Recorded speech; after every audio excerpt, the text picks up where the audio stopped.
Hello friends, welcome to my YouTube channel government job road map. Success is guaranteed. हम success की guarantee लेते हैं। अगर आप हमारी सभी वीडियो में अपडेट रहते हैं तो you have found the right place, government job road map. हम आपकी एस्पिरेशंस को गवर्नमेंट जॉब में सक्सेस में बदलते हैं। तो मैंने पहले भी आपको बताया था कि जो परसेंटेज है वो बहुत ही इम्पोर्टेंट टॉपिक है अर्थमेटिक्स का।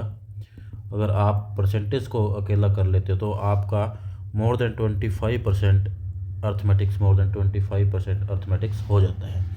तो अर्थमेटिक के परसेंटेज से जुड़े हुए हम आज कुछ क्वेश्चंस करेंगे, और ये वो क्वेश्चन है जो किसी ना किसी एग्ज़ाम में आए हुए हैं, और इनको हम शॉर्ट ट्रिक से करेंगे।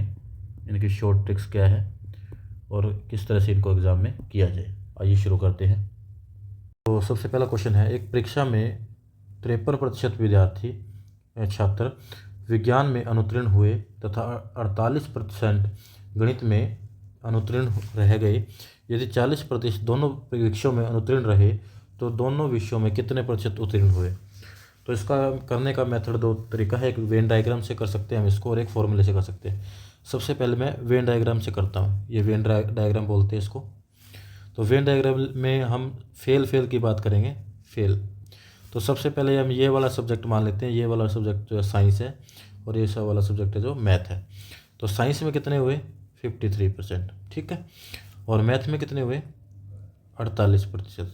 और दोनों में कितने हुए, दोनों में हुए 40%। मतलब ये वाला हिस्सा अगर 40 है, जो कॉमन वाला हिस्सा 40 है, ये 40 है, तो ये वाला कितना बच गया 40 और 8 48। क्योंकि मैथ में फेल कितने हैं, मैथ में फेल जो है 48 है। 40 और 8 48। और विज्ञान में कितने हैं 53। अगर ये 40 है तो ये कितना है, ये होगा 13। अब टोटल फेल कितना हो गया, टोटल फेल हो गया 40 प्लस 13 प्लस में 8, कितना हो गया ये 13 8 21 और 20 61।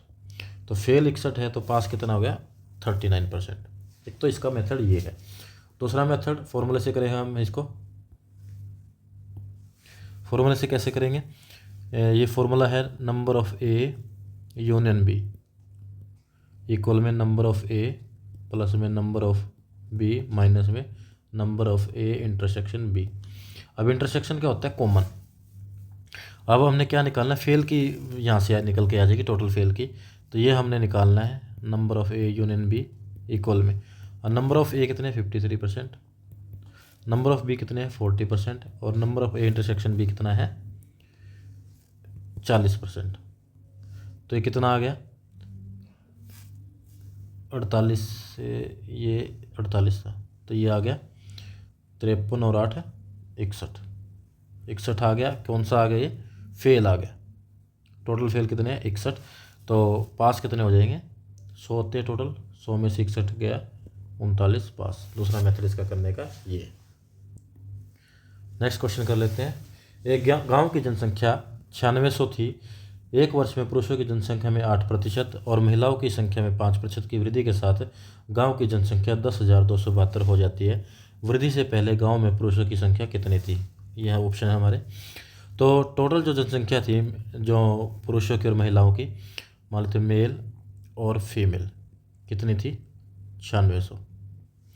अब मेल कितने बढ़ गए 9600 में से, तो मेल जो बड़े हैं 8% और फीमेल जो बड़े हैं 5%। तो मेल प्लस फीमेल तो ऑलरेडी है, प्लस में 5% 8% ऑफ मेल प्लस में और 5% ऑफ क्या हो गया फीमेल इक्वल में कितना है 10,272। इतना आ गया समझ में। क्या कह रहा है कि अगर टोटल में अगर मेल का 8% बढ़ जाए, फीमेल का 8% बढ़ जाए तो ये हो जाती है। तो मेल और फीमेल का हमें पता ये 9600 है, इसकी जगह 9600 लिखेंगे, और ये उधर जाके क्या हो जाएगा माइनस कर जाएगा। तो हमारे पास ऑप्शन क्या रहेगा 8% ऑफ मेल प्लस में 5% ऑफ फीमेल। ये एक ही लाइन का क्वेश्चन है। तो 10,272 पेपर में करेंगे, हमें उसको बताऊंगा शॉर्ट तरीके से कैसे करेंगे। तो 8% ऑफ मेल है, तो हम इसको क्या लिख सकते हैं, हम इसको लिख सकते हैं 5% ऑफ मेल प्लस में 3% ऑफ मेल प्लस में 5% ऑफ फीमेल इक्वल में 10,272। ठीक है।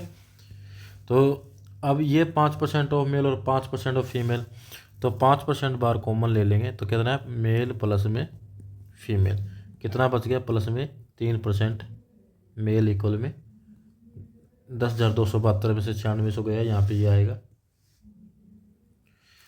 10,272 में से 96 गया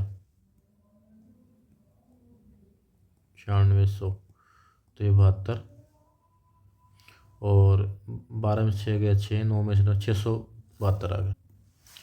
तो ये आ गया 672, यहाँ पे ये 672 आ जाएगा इसकी जगह।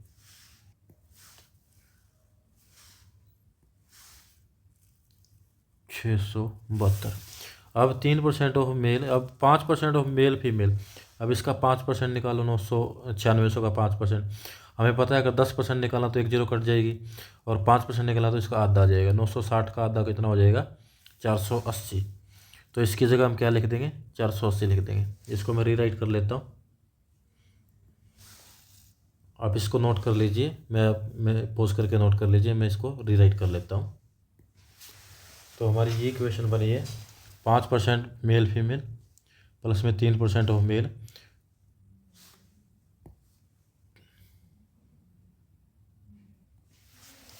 तो ये 672 बनी है। तो 5% ऑफ मेल फीमेल हमने अभी निकाला था, 5% ऑफ मेल फीमेल कितना है, 480 और 3% ऑफ मेल इक्वल में 672। अब 3% की वैल्यू की ये 480 इधर चला जाएगा, इसको मैं इधर भेज देता हूँ तो माइनस हो जाएगा ये, तो ये 2, 17 में से 8 गए 9, 192। तो 3% की वैल्यू 192, 1% की वैल्यू 192 बटा में 3 और 100% की वैल्यू इसको 100 से मल्टीप्लाई कर देंगे तो कितना आ जाएगा, 3 6 18, 3 चौक 12, 64 गुणा 100 6400। तो ये हमारा आंसर आ गया। नेक्स्ट क्वेश्चन, एक पुस्तकालय में 20% किताबें हिंदी में है, शेष की 50% अंग्रेजी में है, शेष की 30% फ्रेंच में है, बाकी 6300 किताबें अक्षेत्रीय भाषा में। पुस्तकालय में पुस्तकों की संख्या ज्ञात कीजिए। अब 20% जो किताबें हैं वो है हिंदी में, ठीक है। तो अब शेष की 50% जो है, शेष की 50% अंग्रेजी में और शेष की 30% फ्रेंच में। तो इसको हम किस तरह से करेंगे, एक ही लाइन का क्वेश्चन है। तो टोटल किताबें हमने मान ली कि टोटल बुक्स जो है वो है बी है।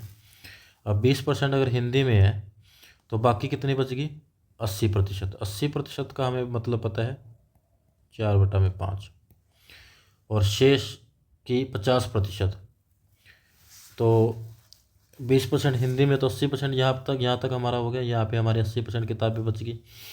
अब जो 80% थी उसमें से 50% अंग्रेजी में, तो फिर कितनी बच गई, आधी बच गई। अब उस आधी में से 30% फ्रेंच में है तो कितनी बच गई, 70% बच गई, मतलब 70/100, 7/10। और कितनी बची है वैसे टोटल, 6300 बची है। बस बी की वैल्यू निकाल दो, अगर आपको इतना करना आता है तो आगे हो जाएगा ये। तो इसको किस तरह से करेंगे, 2 से ये 2 काट दिया, 2 से ये 5 पे काट दिया। अब ये 25 उधर जाके मल्टीप्लाई कर जाएगा, ये 7 निमा 63, तो 25 900 गुणा में ये 25 है, इधर जाके मल्टीप्लाई कर जाएगा 25, 25 निमा 225 और 2 0 पीछे लग गई। तो ये हमारा इसका बी आंसर ठीक है। नेक्स्ट जो क्वेश्चन है, एक दुकानदार के पास तार की निश्चित लंबाई होती है, 10% तार चोरी हो गई और शेष का 70% बेच दिया। तार की मूल लंबाई ज्ञात कीजिए। यदि 810 मीटर अभी भी बचा है तो तार की लंबाई हम मान लेते हैं L है। अब 10% चोरी हो गई तो कितनी बची, 90% बची और शेष का 70% बेच दिया तो कितनी बची, 30% बची। और तार की लंबाई 810 मीटर बची है बस इतना ही क्वेश्चन है, दोबारा से कर लो। ये अगर सोल्व कर लिया तो ये हो जाएगा। एक दुकानदार के पास तार की निश्चित लंबाई है, ठीक है। 10% अगर चोरी होगी तो कितनी बची? 90% बची। ये 10% चोरी होगी। शेष का 70% बेच दिया तो कितनी बची? 30% बची। और बची कितनी है? 810 मीटर। बस इसको सोल्व कर लिया तो 9 तिया 27 और 27 तिया 81, ये कितने पे गया? 30 पे कट गया। और ये 2 जीरो इसको जाकर मल्टीप्लाई, एल बराबर में 30 गुणा 100, 2 जीरो आ जाएगी 3000 मीटर। ये इसका राइट आंसर है। Next question. अप्रैल 2019 में दिनेश ने 7 लाख रुपए में एक नई कार खरीदी और इसे अप्रैल 2022 में इसकी मूल्यह्रास लागत पर बेच दिया। पहले वर्ष में मूल्यह्रास 20% था, डेप्रिसिएशन इसको अंग्रेजी में बोलते हैं डेप्रिसिएशन। दूसरे वर्ष में 15% और उसके बाद हर साल 10% था। कितनी राशि दिनेश को विक्रय मूल्य के रूप में धनराशि मिलेगी? अब इसने कहा कि डेप्रिसिएशन पर बेच जाओ उसको। अब मूल्यह्रास क्या होता है कि कोई चीज़ हम लेते हैं, मान लो 100 रुपये मिली, नेक्स्ट ईयर उसकी कुछ कीमत कम हो जाएगी, मान लो कि 80 हो जाएगी, तो मूल्यह्रास कितना हो गया? 20%। नेक्स्ट कितनी हो जाएगी उसकी? मान लो 60 हो जाएगी, तो मूल्यह्रास कितना हो गया? 25%। तो इस तरह से मूल्यह्रास बोलते हैं इसको, अंग्रेजी में बोलते हैं डेप्रिसिएशन। अब उसने डेप्रिसिएशन पे ही बेची है, तो डेप्रिसिएशन हुआ कितना है और कितने में बेची है वो देखना पड़ेगा। 2019 में उसने कितने की ली थी? 7 लाख की ली थी, ये 7 लाख की ले ली। अब अगर 22 में बेचा है तो पहले वर्ष में 20% की डेप्रिसिएशन है, तो 20% की डेप्रिसिएशन तो कितनी कीमत बची? 80%। 80% मतलब 8/10। तो दूसरे वर्ष में 85%, मतलब 15% की मूल्यह्रास हुआ तो कितनी कीमत बची? 85%। तीसरे वर्ष में 10% की मूल्यह्रास हो तो कितनी कीमत बची? 90%। बस यही कीमत है, इसको सॉल्व कर लेंगे। तो 1 2 3 4, 4 जीरो से 4 जीरो ये काट दी मैंने, और बाकी सबको मल्टीप्लाई कर लेंगे। तो मल्टीप्लाई करेंगे तो 8 9 72, 72 और 72 को पहले 7 से कर लेते हैं। 7 दूनी 14, हासिल 1, 7 7 49 और 1 50। अब इसको 85 से कर लेते हैं, ये हमारा राइट आंसर है। 5 चौके 20, 5 5 25, 8 चौके 32 और 8 5 40। तो कितना आ गया? 4 0 8 2 42 84 0। तो 42 84 0 ये वाला हमारा आंसर। डबल जीरो देखो, डबल जीरो और हाँ ये 1 जीरो हमने छोड़ दी थी, तो लास्ट में ये 1 जीरो आ जाएगी, ये 1 जीरो आ जाएगी, ये वाली जीरो जी पीछे लगी हुई है, ठीक है। तो यदि किसी मूवी टिकट की कीमत में 12.5% की वृद्धि हुई, टिकटों की बिक्री में 8.5% की वृद्धि हुई, तो आय में प्रतिशत परिवर्तन ज्ञात करें। तो इसका किस तरह से करेंगे हम? तो सबसे पहले हम 12.5 और 8.5 की वैल्यू निकाल लेते हैं। अब 12.5 का मतलब होता है 12 से 1/2, मतलब 12 2 25/2। अगर परसेंट है तो हम नीचे 100 से करेंगे, तो ये कितना हो जाएगा? 1/8। वैसे हमें याद रहना चाहिए 12.5 1/8 होता है, तो ये होता है 17/2%।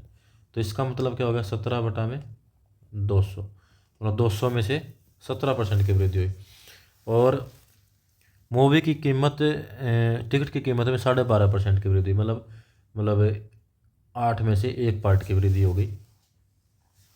तो हम इसको किस तरह से करेंगे? अब पहले तो लिख लेते हैं हम एक टिकट की कीमत और संख्या, नंबर कितने बिक रहे हैं और टोटल प्राइस ये आ जाएगा। तो मान लेते हैं कि ये 1/8 है ना, एक की जो वृद्धि हो रही है किस में? कीमत में। मान लो कि पहले 8 रुपये की बिक रही थी, अब कितने की बिक रही है? 9 की बिक रही है। और अब ये 17 रुपये की वृद्धि हो रही है 200 रुपये में, तो किस में? नंबर्स में। तो पहले 200 टिकट बिक रही थी, अब कितनी बिक रही है? 217। अब परसेंटेज निकालना है, इसको कर लेंगे। तो 200 टोटल कितना जो है आय में कितना प्रतिशत परिवर्तन हुआ है? तो 200 × 800 1600, इसको इससे मल्टीप्लाई करेंगे। 7 9 63 का 3 हासिल 6, 9 कम 6 15 का 5 हासिल 1, 9 2 18 1 19, 1953। तो लगभग 353 रुपये की वृद्धि हुई है। इसको मैं जस्ट तो भी पॉइंट, मतलब 20 21 22 पूरा पूरा दे रखा है, तो इसको मैं 353 की वजह 350 ले लेता हूँ। कितने पे हुई है? 1600 पे। और प्रतिशत निकालने के लिए 100 से मल्टीप्लाई, ये इसको काट दिया। अब इसको 2 पे काट देंगे 8, इसको 2 पे काट देंगे 175, तो 175 बटा में 8, तो ये लगभग कितना हो रहा है, 8 एकम 8, 8 दूनी 16, लगभग 20% हो रहा है। तो लगभग ये 22% के आसपास आ रहा है। तो 22% में हमारे पास दो ऑप्शन है, 22.6750 और 22.06। तो पूरा निकालने के लिए हम जो ये वैल्यू हमने छोड़ी थी 3, इसको साथ में लेके चलेंगे। 353 बटा में 1600 गुणा में 100, तो ये इस तरह से इसको काट देंगे और सोल्व कर लेंगे। सोल्व करने के बाद हमारा आंसर क्या आएगा, ये 22.0625। नेक्स्ट क्वेश्चन है, यदि पेट्रोल की कीमत 19% बढ़ गई और सुनीता पेट्रोल की कीमत पर 12% ही अतिरिक्त खर्च करना चाहती है, तो उसे पेट्रोल की खरीदी गई मात्रा को कितने प्रतिशत कम करना चाहिए। मान लेते हैं कि पेट्रोल की कीमत 19% बढ़ी है। मान लेते हैं कि पहले जो पेट्रोल की कीमत थी वो 100 रुपये थी, अब कितनी होगी, 119 हो गई। और वो कितना खरीद रही थी पहले, वो खरीद रही थी सिर्फ, मान लो कि वो 100 लीटर खरीद रही थी, तो टोटल कॉस्ट उसका कितना हो गया, ये 4 जीरो आ जाएगी, 10,000 रुपये हो गए। अब वो कितना खरीदना चाहती है, वो जो खर्चा है वो सिर्फ 12% ही बढ़ाना चाहती है। तो यहाँ पे पहले इसका 1200 इसमें जोड़ेंगे, तो खर्चा वो कितना करना चाहती है, इतना करना चाहती है। ठीक है, तो ये वैल्यू निकालनी है हमने कि वो पेट्रोल जो है खरीदी गई मात्रा को कितने प्रतिशत से कम करना चाहिए। तो ये 100 से कम होगा, इतना तो हमें पता है, अगर कितना कम होगा हमें देखना पड़ेगा। तो वो कितना कम होगा, तो 112, ये हमारा टोटल जो चेंज वो चाहती है कि 12% ही मैं बढ़ाऊँ। और ये जो बढ़ी हुई कीमत है इसको इसके नीचे लिख देंगे और इसको सोल्व कर लेंगे। तो ये पूरा नहीं कट रहा है, तो इसको निकटतम पूर्णांक तक पूछा है, तो इसको हम सोल्व कर लेंगे। तो देखो कितने पे जाएगा ये, अब 5 पे अगर देखें तो 5 पे जा रहा है, 5 पे लगभग 1100 के आसपास जा रहा है ये। तो करके देख लेते हैं इसको, 11 200 119, अगर इसको 5 से करेंगे 19 5 95, और 5 से तो ये ज़्यादा पे जा रहा है।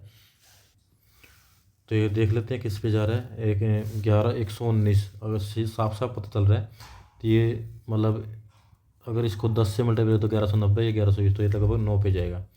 तो 180 गुणा 9, 99 का 1 हासिल 8, 9 कम 9 और 8 17 का 7 हासिल 1, 9 9 10, 1071, और ये 1120 था। यहाँ पे 10 में से 1 गया 9, और 11 में से 7 गए 4, और 490। तो अब कितने पे जाएगा ये, अगर इसको 4 से करते हैं तो 19 चौके 76, तो लगभग 4 पे जा रहा है ये। पहले गया था 9 पे, अब गया 4 पे। अब 2 पॉइंटों तक निकालना है, तो ये कितना आ जाएगा, 6% आ जाएगा। ठीक है, निकटतम पूर्णांक 6%। एक आयत की लंबाई और चौड़ाई 10% और 20% तक बढ़ जाती है, इसके क्षेत्र में प्रतिशत वृद्धि ज्ञात कीजिए। ये बिल्कुल आसान है। तो आयत की लंबाई चौड़ाई और एरिया में पता है L/B होता है। तो मान लेते हैं कि 10 ही लंबाई थी और 10 ही चौड़ाई थी, और इसका एरिया कितना होगा, 100। अब लंबाई कितनी बढ़ी है, 10% बढ़ी है। 10 का 10% कितना होगा, 1, तो 10 से 11 होगी। 20% चौड़ाई बढ़ी है, 10 का 20% कितना होगा, 2, तो कितने में बढ़े, 11 गुणा 12 कितना होगा, 132। तो 100 पे कितना बढ़ा, 32 बढ़ा। कितने प्रतिशत बढ़ा, 32% बढ़ा। तो एरिया ही पूछा था कितना बढ़ा, ये बहुत ईजी क्वेश्चन है।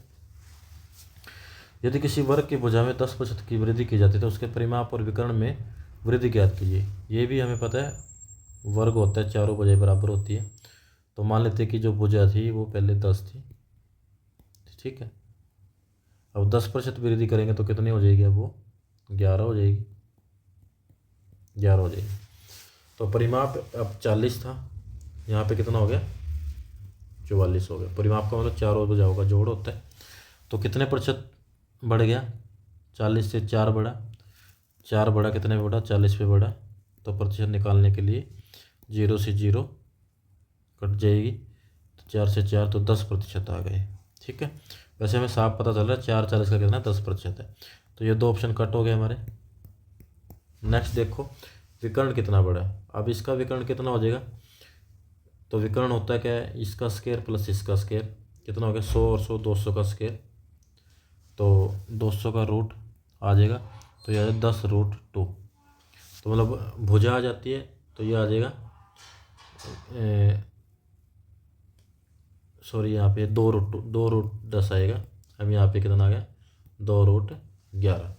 तो 2√10, तो ये 200 था यहाँ पे, 200 में से 10 बार आ जाएगा 10√2, और ये कितना हो जाएगा 11√2। तो 10√2 जैसे 11√2 गया, तो कितने प्रतिशत बढ़ा 10% बढ़ा। ये इसका राइट आंसर आ जाएगा। इसको निकाल के देख लेंगे।